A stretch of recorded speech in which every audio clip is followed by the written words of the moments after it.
Hello and welcome to this video on fractions. This is the first in the series of videos on fractions, so if you're just starting out with this topic, this is a really good place to start. So fractions are written like this. We've got two numbers sitting above and below a line, and the top number is called the numerator and the bottom number is called the denominator. So what exactly is a fraction? Well, a fraction represents part of a whole. Now, what do I mean by whole? Well, whole can actually mean lots of different things.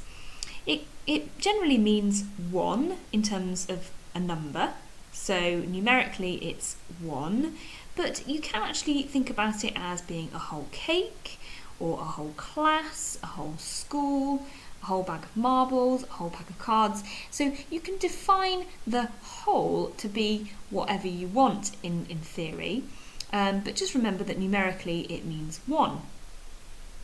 So this will become a little bit more clear hopefully as the video progresses. So fractions represent part of a whole, and the word whole is spelled W-H-O-L-E, as you can see. Okay, so as I said, the fraction is written like this. So you've got a number on top called the numerator and a number on the bottom called the denominator and a line in the middle. But what do these two numbers actually represent? Well, the denominator on the bottom refers to how many equal parts the whole is split into. So let's just have a quick look at this picture over here on the right. So in this situation, we would say that 4 is the denominator because the whole circle is split into 4 equal parts. I'm counting all of them. 1, 2, 3, 4. I'm counting all the parts that the whole is split into equally. Now, it's really, really crucial that these are equal parts. You cannot put 4 as your denominator if it looks like this. Okay, this you could not put as 4 on the denominator. You can only put 4 on the denominator in this situation if all 4 parts are equal in size. So the denominator is how many equal parts the whole, in this case the circle, is split into. And the numerator is how many are shaded, or how many you've got. So how many are shaded in this situation? How many are shaded in yellow, let's say? In this situation, 3 are shaded yellow. And we say that this is 3/4. Let's have a look at my little bus stop down below here. So now the whole is a group of people standing at a bus stop. So it says how many equal parts is the whole split into? Well, in terms of the whole, I'm talking about this group of people at the bus stop, and there are 5 of them. And in terms of the question, in terms of the numerator, well, I'm going to say how many of the people at the bus stop are wearing a hat? And you can see that 2 of them are wearing a hat. So we say that 2/5 of the people standing at the bus stop are wearing a hat.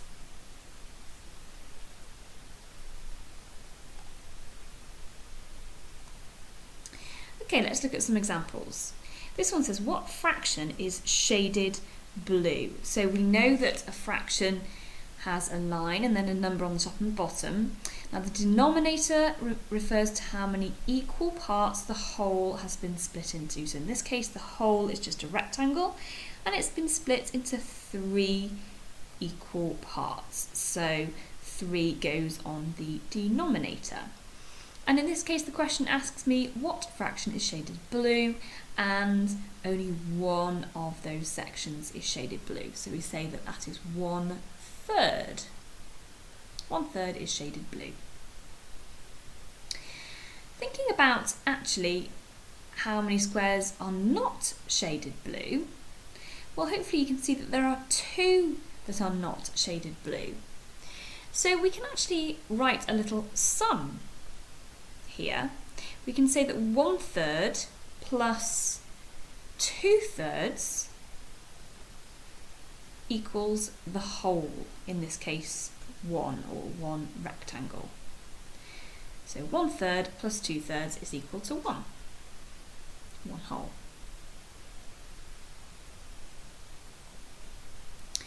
What fraction is shaded green?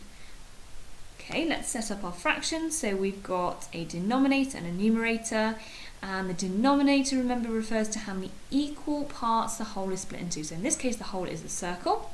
How many equal parts is it split into? So let's count them. 1, 2, 3, 4, 5, 6, 7, 8. So 8 equal parts. I can put 8, oh, not like that, 8 on the denominator like that. And the question asks me what fraction is shaded green.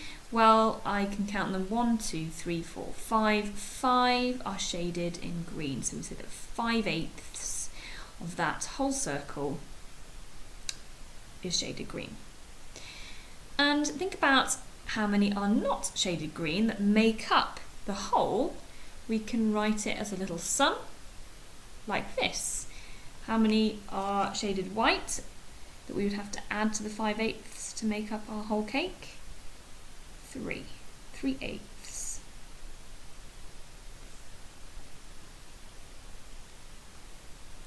What fraction is shaded orange? So denominator, how many equal parts? 1, 2, 3, 4. 4 equal parts, one of which is shaded orange, and we say that this is 1/4. You can say 1/4, but generally we say 1/4. And if 1/4 is shaded in orange, how many more quarters would be required to make up to 1 whole? Well, 1, 2, 3, I've got 3/4 that I would have to add on to make up to 1 whole.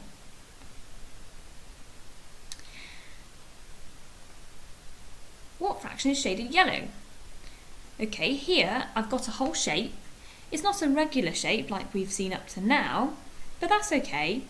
The parts are still all equal in size, so I can still put a number on the denominator to refer to how many equal parts the whole has been split into. So in this case it's just a whole shape, but it's an irregular shape, but each part is equal in size. So 1, 2, 3, 4, 5, 6, 7. 7 equal parts. And how many of them are shaded yellow? 3. 3/7 is the fraction shaded yellow. And what fraction of the shape is not shaded and that would make it up to 1 whole? Well, there are 4 that are left unshaded. And hopefully you have spotted each time, if you add those numerators, the 3 and the 4, they give you the denominator. And indeed they should always add to give the denominator if you're just setting up your sum like this to equal 1 whole. So the numerators should add up to give the same number as you see on the denominator.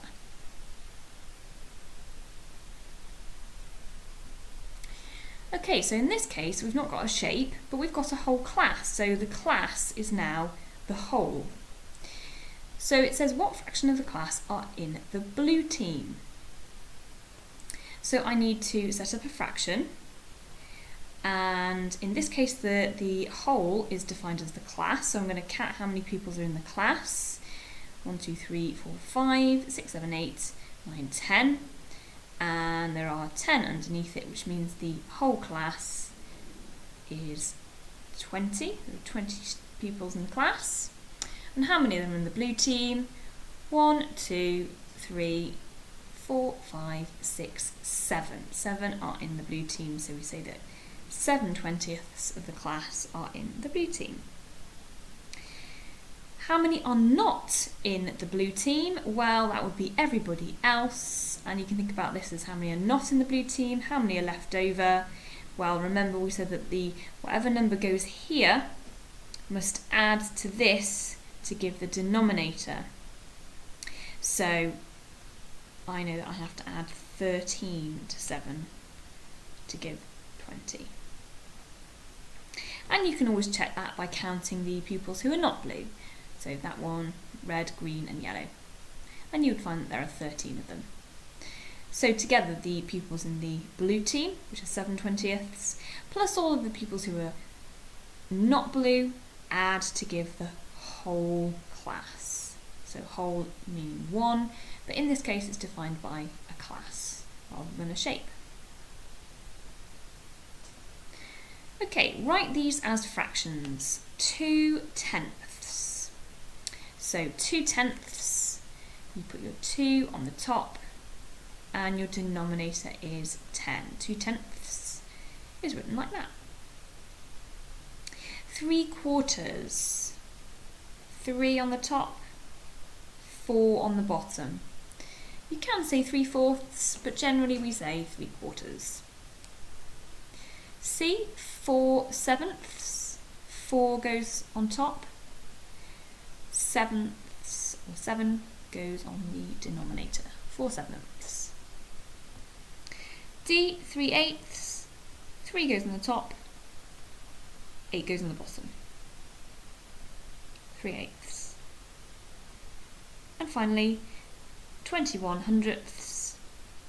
So 21 goes on the numerator, and hundredths means I've got to put 100 on the denominator. 21/100.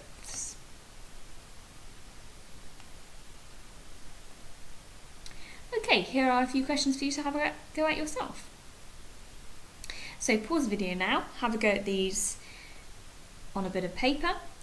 You don't need to draw out the diagrams, just write down the fractions that you can see or whatever the question asks you, and then resume the video to see the answers.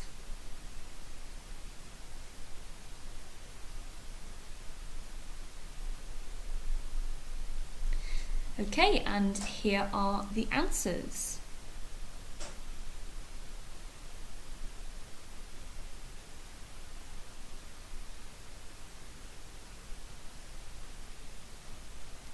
Very well done for having a go at those.